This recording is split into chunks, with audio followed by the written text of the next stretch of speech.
أعوذ بالله من الشيطان الرجيم بسم الله الرحمن الرحيم الحمد لله رب العالمين والصلاة والسلام على نبينا محمد وعلى آله وأصحابه أجمعين أما بعد السلام عليكم ورحمة الله وبركاته. Allah seni hidayet etsin duası bu ümmətə oxunacaq və yaxud da ki, bütün insanlıq üçün ediləcək ən əzəmətli duadır. Dəyərli insanlar, Allah səni hidayət etsin sözü bəlkə də günümüzdə tam yaxşı anlaşılmır. Çünki bəzi insanlara Allah səni hidayət etsin deyəndə o qıcığır bu sözdən. Xoşuna gəlmir, bəzən belə hal da baş verir. Amma biz bilək, bir insan üçün bundan böyük bəlkə də bir dua yoxdur. Hidayət arzulamaq nə deməkdir? Gəlin bu sözün bir qrammatik olaraq bir təfsilatını bilək və sonra dinimizdə bu sözün yeri nədir, onu bilək. Bəlkə də bu söz bizim həyatımızın ən önəmli sözünə çöndü, bəlkə də bu bizim dilimizin duasına çöndü ki, bu möminə yaraşan dualardandır. Hidayət sözü təbiidir ki, Arab mənşəlli sözdür, məsdəri hədəyə köklüdür, mənası haqqa yönəlmək, doğrunu tapmaq, düzgün istiqamət mənasına gəlir. Bir insana deyəndə ki, Allah səni hidayət etsin, deməli sən ona deyirsən ki, Allah səni bu işdə ən doğru olana yönəltsin. Özü də bunu da deyim hidayət yalnız Allah tərəfindəndir. Kimsə kiməsə hidayət verə bilməz. Hətta Peyğəmbər olsa belə. Çünki Qur'an-ı Kərimdə ayə vardır. Əl-Qasas surəsi 56-cı ayədə Rəbbimiz buyurmuşdur ki, İnnəkə lə təhdi mən əhbəbtə, vələkinnəlləhə yəhdi mən yəşə. Sən kimisə hidayət edə bilməzsən. Peyğəmbərə deyir, sən kimisə hidayət edə bilməzsən. Lakin Allahdır. Kimi sevsə, kimi istəsə, onu hidayət edir. Deməli, biz bir sinif kimi yadımızda saxlayaq ki, hidayət Allaha məxsusdur.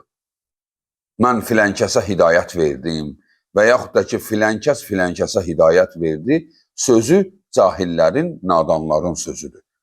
Heç kəsə hidayət vermir. Allah. Çünki Allah qəlbləri, daxili, zehnin dərinliyini görür. Kim layiqdir, ona verir. Deməli, bu hidayət hər kəsə arzulamaq olar. Hətta kafirə belə hidayəti arzulaya bilərsən. Yeganə duadır ki, hər kəsə edilir. Hər kəsə edilir. Amma dəyərli insanlar, bunu unutmayaq. Bu sözü deyəndə istehza ilə deyilməsi qadağandır. Çünki bəzi insanlar bəzilərinə istehza məqsədi ilə, yəni sən batilsən, pis yoldasan, Allah səni hidayət etsin, gülə-gülə, dodağını qaçırdaraq, yəni sanki onu aşağılayır bu sözlə. Halbuki bu sözü sevdiyin insana deməlisən. Hətta kafir olsa belə. Çünki ola bilər ki, kafir belə gözəl insandır, yaxşı insandır. Necə ki, Allahın Resulü sallallahu aleyhi və səlləm bir gün dedi, ey Rəbbim Allah, 2 Ömərdən birini hidayət et. Bax, onlardan biri Ömər radiyallahu anhu idi. Ömər bin Xattab idi. Ki, Allahın Resulü bu iki Ömərdən birinin, çünki onların ikisi də həmin o Ömərlərin ikisi də çox şücaətli, çox qeyrətli insanlar idi. Baxmayaraq ki, dində deyildilər, amma qeyrətli, ismətli insanlar idi. Yəni, belə insanın hidayət olması Müslüman toplumuna da böyük fayda verir. Yəni, bəzən hətta dində olmayan birisinin arzu edə bilirsən ki, Allahım buna hidayət ver. Nə gözəl insandır. Bu bir Müslüman da olsa nə gözəl olar. Onlar, baxın, Allahın Rəsulunun duası müstəcab olmuşdu. Elə üstündən heç bir günün içində baş verdi bu hadisə. Omar radiyallahu anhu Rasulullahın yanına, daha o hadisəni danışmıram, necə baş verdi, gələrək İslamın qəbulunu ondan istəmişdi. Deməli, hətta bəzən hörmətin olduğu kafirə belə bu duanı arzulaya bilirsən. Yəni, bu təkcə müsəlmanlar üçün deyil. Deməli, hidayət bir insanın haqqa yönəlməsidir. Hidayət sözü, daha doğrusu bu hidayət 3 mərhələdə baş verir. Yəni, 3 növü vardır bunun. Bunun birinci növü yönəlməkdir. Yəni, birinə deyirsən ki, Allah səni hidayət etsin. Yəni, sən kafirsən, müşriksən, dində deyilsən, Allah səni yönəltsin. Yəni, düz yola gələsən. Hansı yola? O yola ki, daxil oldun, onun sonu cənnətdir. Allah səni yönəltsin. Deməli, bu söz yönləndirmək üçündür.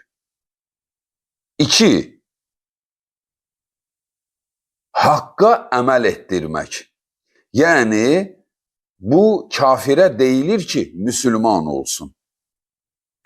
Bu söz eyni zamanda müsəlmana da deyilir, müminə də deyilir. Bəs kafirə dedik ki, müsəlman olsun. Və müsəlman olandan sonra nə hidayət vardır ki? Baxın, bugün bizim hər birimizin daha çox bilməli sözümüz budur ki, bu təkcə kafirlərə deyilmir. Sən müsəlmansan, evlənmək istəyirsən. Bir qızdır, ona 2-3 oğlan təklif edirlər ki, bunlardan biri ilə bunlar hər biri sənə talibdir. Hansını seçirsən? Və yaxud da ki, bir oğlandır, 2-3 qızdan birini seçmək istəyir. Bilmir hansını seçsin. Bax, o adama deyirsən, Allah səni bu seçimində hidayət etsin. Yəni, səni ən doğrusuna yönəltsin. Elə birinə yönəltsin ki, bu yönəlmən səni cənnətə qədər aparsın. Çünki nə qədər evlilik vardır ki, insanı dindən çıxardıb. Yəni, normal birisi idi. Belə birisi ilə ailə qurdu ki, o onun dinini əlindən aldı. Bax, hidayəti pozuldu. Deməli, hidayətdə olan birisinə belə, hidayət arzulayanda ona deyirsən ki, Allah sənə bu işdə ən doğru olanı yönəltsin. Misal üçün, peşə seçirsən, iş seçirsən özün üçün. Allahım, hansı işlə məşğul olum ki, mənim dünyama və axirətimə xeyir olsun.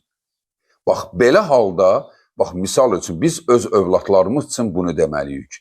Övladlarımız, əlhəmdülillah ki, Allahın dinindədirlər. Amma biz deyirik, Allahım, onu hidayət et. Elə bir peşə ilə ki, o iş onun dünyasını və axirətini xilas eləsin.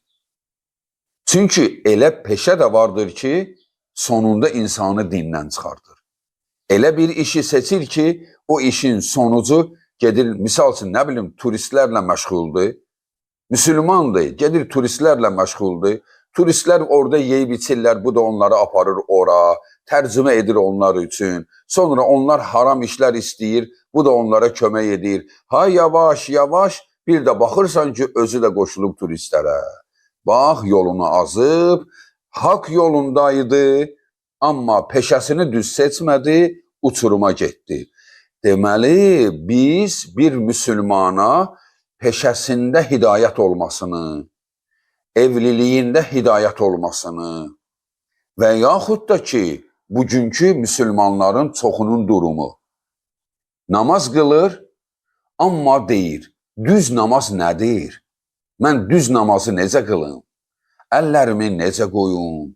Namaz qılarkən önümə torpaq parçası qoyummu? Çünki bəziləri deyir qoy, bəziləri deyir qoyma. Bax, sən dəvət etdiyin, haqqı izah etdiyin insanlar üçün dua etməlisən. Dua etməlisən, dəyərli dəvətçi müsəlman qardaş və bacılarımız. Bir insanı haqqa çağıranda, sən onun üçün əgər qəlbinin titrəməsi ilə dua edə bilmirsənsə ki, Allahım bunu haqqa yönəlt. Allahım doğru olana yaşat bunu, ey mənim ilahım Allah. Əgər təklikdə Rəbbinlə başlı başına qalanda, bu duaları dəvət etdiyin insan üçün demirsənsə, Allah sənin səsinə bərəkət verməz. Çünki sənin ürəyin o adam üçün ağramır. Deməli, sənə lazımdır ki, bu elmlidir deyil, desinlər sənin üçün. Və yaxud da ki, sən danışırsan, ətrafında toplum var, 10 minlərlə insan üçün söhbət edirsən, bunu şöhrət olaraq görürsən. Hə, sənin özünün belə hidayətə ehtiyacın vardır ki, sən hələ anlamamısan ki, bu insanlardan birisi sənin sözünlə Allah onu hidayət edərsə, necə ki, Allahın Rəsulü Əli İbn Əbu Talibə dedi, ey Ali, sənin səsinlə, sözünlə bir insan hidayət olsa, bu sənin üçün Allah qatında qırmızı dəvələrdən də xeyirlidir. Yəni, çalış bir insana izah eyləyə bil. Ona görə də Allah bizə Musa Peyğəmbərin o duasını öyrətmişdi. Rabbi şrahli sadri və yassirli əmri vahlul uqdatan min lisani yafqahu qawli. Allahım köksümü aç, mənə elə sözlər danışdır ki, dinləyənlərim sözümü anlasın. Deməli, səni dinləyənlər üçün dualar etməlisən ki, Allah onlara bunu haqqı anlatsın. Çünki o haqqı anlasa, sən bu mükafata çatacaqsan. Deməli, sən bir dəvət etdiyin, izah etdiyin bir insana deyirsən, Allah səni haqq namaza yönəltsin. Bəli, o namaz qılmaq istəyir, səndən soruşur. Doğru namaz nədir? Peyğəmbər necə namaz qılıb? Çünki biri belə deyir, biri belə. Sən o adam üçün dua elə. Və o adama da de, sən Allaha de ki, Allahım, məni doğru olana yönəlt. Çünki zaten hər kəs öz olduğu yolu tərifləyir, hər kəs öz o yaşadığı yoldan razıdır, amma Allah bilir ki, ən doğrusu hansıdır. Ona görə də bu işlər Allaha həvalə olunmalıdır. Həmin adamlar üçün dua etmək lazımdır ki, Allah onları haqqa yönəltsin. Deməli, hidayət birinci kafirsindir ki, İslam'a yönəlsin. Bundan sonra onun ikinci mərhələsi gəlir. İslamın içində, haqqın üzərində sabit qalsın. Çünki nə qədər insan özünə müsəlman deyir, müsəlman dediyi halda nə qədər namaz qılmayan var. Deməli, o müsəlmandırsa, namaz qılmırsa və yaxud da namazı düz qılmırsa, deməli, o insanlar hələ hidayətə yönəlməlidir. Hələ hidayət davam edir. Daha mən müsəlman oldum, bitmir. Müsəlman olduqdan sonra İslam'a əməl etmək var. Deməli, hidayətin ikinci mərhələsi amalul hidayədir. Hidayətə əməldir. Doğru olana əməl etməkdir. Üçüncü mərhələsi isə bu müstəqildir. Bu qiyamət günü baş verəcək. Qiyamət günü. Allah bizim hər birimizi qiyamət günü hidayət etsin. Bax, Sırat körpüsü düppədüzdür. Allah kimə orada hidayət verdisə, o körpünü ildırım surəti ilə keçəcək və körpünü keçən hər bir şəxs körpünü keçən kimi xoşbəxt olacaq. Keçən kimi o bir hal yaşayacaq ki, körpünü keçən kimi. O bir sevinç yaşayacaq ki, Allah bizə onu yaşatsın. Bax, üçüncü hidayət körpü üzərindədir. Ki Allah bizi orada hidayət etsin. Və orada Allah kimi hidayət etmədisə, deməli o dünyada işində əyrilik olub. Orada hidayət etmədisə alovdur. Çünki körpünü keçə bilməyəcək, alova düşəcək. Alova hər düşən əbədi cəhənnəm əhli deyil. Yəni orada ola bilsin ki, bir müddət əzab çəkib, sonra xilas olsun, çünki əməllərində naqislik olub. Deməli, hidayətində bir problem olub. Ona görə dəyərli insanlar, bu hidayət arzulamaq bizim ağzımızın məşhur sözü olmalıdır. Yəni, biri-birimizə Allah bizi hidayət etsin. Təsəvvür edin, bəzi insanlara deyəndə Allah səni hidayət etsin, o deyir ki, mən hidayət olmuşam, get özünə bunu arzula. Oysa biz hər namazımızda Fatihə surəsinin 6-cı ayəsində deyirik ki, İhdinəs sıratal mustaqim. Ey bizim ilahımız, ey bizim Rəbbimiz, bizi sıratal mustaqimə hidayət et. Hak yoluna hidayət et bizi deyə dua edirik. Bu duanı Muhammed sallallahu aleyhi ve sellem edir. Bu duanı İbrahim aleyhisselam, Musa aleyhisselam, Adəm aleyhisselam, bu duanı peyğəmbərlər eləyib özü üçün. Allahım məni hidayət et. Hidayət et o demək deyildir ki, Allahım mən dinsizəm, məni dinə gətir. Birinci, bəli, hidayət arzuluyursan doğru din üçün. Necə ki, Qur'an-ı Kərimdə ayədir, Əd-Duha surəsində. Allah buyurur, وَوَجَدَكَ ضَالًّا فَهَدَى. Məgər sən şaşqın deyildinmi? Mən səni hidayət etdim. Peyğəmbərə deyir, səni hidayət etdim. Bəli, Peyğəmbər şaşqın idi. Düşünürdü, Allahım, doğru din hansıdır? Daha doğrusu bilirdir yaşadıkları din düzgün deyil, ata-baba dini. Allahım, atalarım, babalarım öz əlləri ilə ilah düzəldib ona ibadət edirlər. Qabaqlarına nəzirlər, niyazlar tökürlər. Ey mənim Rəbbim Allah, məni hidayət et. Sənin razı qaldığın dinə. Bax, Allah da onu hidayət etdi. İslam'a, onu peyğəmbər etdi, onu dəvətçi etdi və onu şərəfləndirdi Allahın sözünü insanlara danışmaq ilə. Bax, deməli, Allah da deyir, məgər sən dəlalətdə deyildinmi, mən sənə hidayət etdim? Hidayətin ziddi dəlalətdir. Yəni, əslində bir sözü daha yaxşı anlamaq üçün Arab dilində belə bir qayda var. Bir sözü anlamaq istəyirsənsə, daha yaxşı anlamaq istəyirsənsə, onun ziddini öyrən. Onun zidd sözü nədir? Misal üçün, yaxşı. Yaxşı nədir? Deməli, yaxşını daha bilmək üçün bunun zidd sözü nədir? Zidd sözü pisdir. Pis. Deməli, pis budur, yaxşı budur. Əyri, düz. Qaranlıq, işıq, nur. Deməli, bunlar bir-birinin ziddidir. Hidayət sözünün də ziddi dəlalətdir. Yəni, azğınlıq. Var hidayət, yəni haqqı tapmaq, bir də var azğın yolda getmək. Deməli, biz hidayət arzuluyuruqsa, hər hansı bir işdə biz azğın ola bilərik. Dində azğınlıq nədir? Ateist, deist və yaxud da ki, nə bilim, bütpərəst, hər hansı bir dini yaşamaq dində zəlalətdir. Amma İslam dininə girdikdən sonra zəlalət nədir? Müslümandır, zina edir. Bax, o dinin içində zəlalətdədir.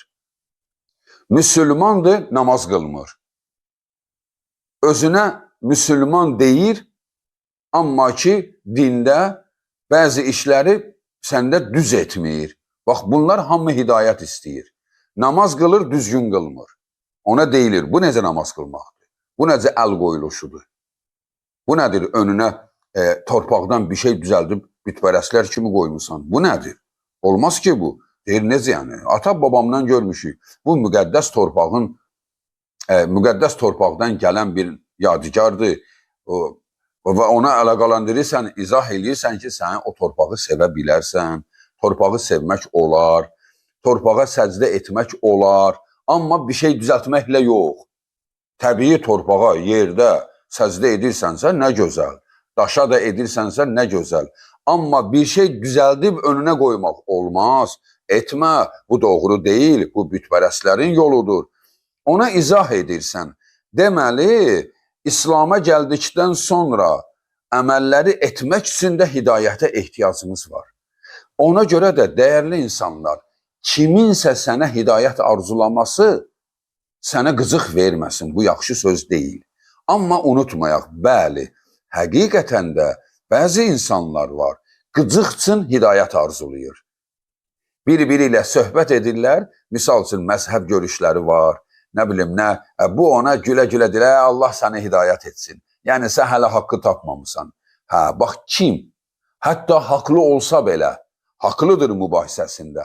Amma ona qızıqsın, hidayət arzulayırsa, onun özü də hidayətə ehtiyacı var ki, çünki bu adam hidayəti qızıqsın arzulamazlar. Hidayəti sevərək arzulayarlar. Sən könlündən sevə-sevə de, Allahım, o mənim müsəlman qardaşımdır, müsəlman bacımdır, o düzgün namaz qılmır. Allah şahiddir ki, əgər sən həqiqətən də Muhammed sallallahu aleyhi və səlləmin yolunu tutaraq dəvət aparırsansa, sən ağlamalısan ona görə. Namaz qılanda göz yaşı tökməlisən ki, Allahım dinləyicimi hidayət et. Allahım o insana başa sal, haqqı bilsin. Əgər sən bunu etmirsənsə, deməli, sənin özünün belə bir yerdə xətan vardır. Sən insanlara necə yuxarıdan aşağı baxaraq, Allah bunları hidayət etsin, bunlar nə gündədirlər. Bu nə sözdür? Özümüz nə gündəyik? Xilas olmuşuq. Nə olsun ki, Allah sənə fürsət verib, sən Allahın kitabından oxuyub izah edə bilirsən. Elə bilirsən, hər bu kitabı oxuyub, hər bu kitabdan danışanın özü xilas olub. Ali İbn Əbu Talib nə gözəl demişdi. Onu bəziləri başqa sahaba içində deyirlər. Hansı deyibsə Allah ondan razı olsun, zaten Allah onlardan razıdır. Bütün sahabələrdən. Yəni Ali İbn Əbu Talib deyir ki, Rubbətəli Qur'an vəl Qur'an yəl'anuhu. Mən necə Qur'an oxuyanlar gördüm ki, onlara oxuduğu Qur'anın özü lənət oxuyurdu. Yəni Qur'an oxuyur, özü zinakardır, məzlum qanı tökür və yaxud da ki, nələr eyləyir. Özü isə Qur'an oxuyur və yaxud da Qur'an oxuyur, səhər Qur'an oxuyur, axşam Qur'an oxuduğu üçün dava eləyir ki, mənə pul verməlisiniz, mən sizə söhbət etmişəm, başa salmışam. Yəni bu insanların özünə Qur'an lənət oxuyur ki, sən məni satırsan, ucuz qiymətə, dünya malına, sən məni öyrənmisən ki, dünyavı qurasan. Bəli, yəni hər haqdan danışanın özü hidayət olmayıb.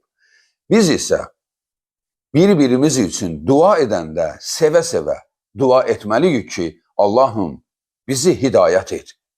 Bizi haqq yolunda sabit saxla. Övladlarımız üçün də, sevmədiklərimiz üçün də dualar etməliyik ki, Allah onları hidayət etsin. Özü də könül dərinliyindən, belə qəlbivin dərinliyindən, səsini titrədərək Rəbbindən bunları arzu etməlisən. Sənə kim desə Allah səni hidayət etsin. Hətta sən bilsən ki, o qıcıqsın deyir. Sən yenə onun səhvinə düşmə. Sən de, amin. Biri sənə desə ki, Allah səni hidayət etsin, sən de, amin. Sən ona qəzəblə cavab qaytarma ki, mən hidayət olmuşam. Yox, yenə sən de, amin. Çünki o sənə qıcıqsın bunu desə belə, sən amin desən, Allah bunu sənin ağzından qəbul edər. və səni ola bilər hidayət etsin. Nəyə? Hər hansı bir işdə haqqa yönəlməyinə. Bəli, hər hansı bir işdə haqqa yönəlməyinə Allah sənə kömək edə bilər. Dəyərli müsəlmanlar, deməli, hidayət duası ən böyük duadır.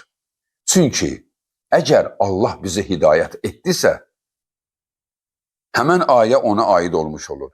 وَلَكِنَّ اللّٰهَ يَهْدِ مَنْ يَشَاءُ. Allah istədiyini hidayət edir. Deməli, Allah səni istəyib. Deməli, sən bir gün yanlış yolda ikən durub düşündünsə ki, Allahım, mən nə edirəm? Bu nədir? Mən ziyarətgahlara gedib nəzirlər yağdırıram. Nə bilim ki, bunlar mənə kömək olsun. Məgər Allahdan başqası mənə kömək ola bilər ki? Sən bunu düşündünsə, bilginən ki, bu hidayətin qığılcımıdır. Əl-Hadi Allahın adlarından biridir. 99 ad və sifətlərindən biridir. Əl-Hadi. Hadi sözü hidayət edən deməkdir. Hidayət edən Allahdır. Deməli, Allah səni bir yola yönəltdisə, qəlbinə sevgi girdisə və sən gedib incəliyib tapdınsa doğru olanı və ondan sonra o sevinc yaşayırsan içində ki, Allahım, nə gözəl oldu mən bunu tapdım. Sən bundan başqa bir şey içində sevin.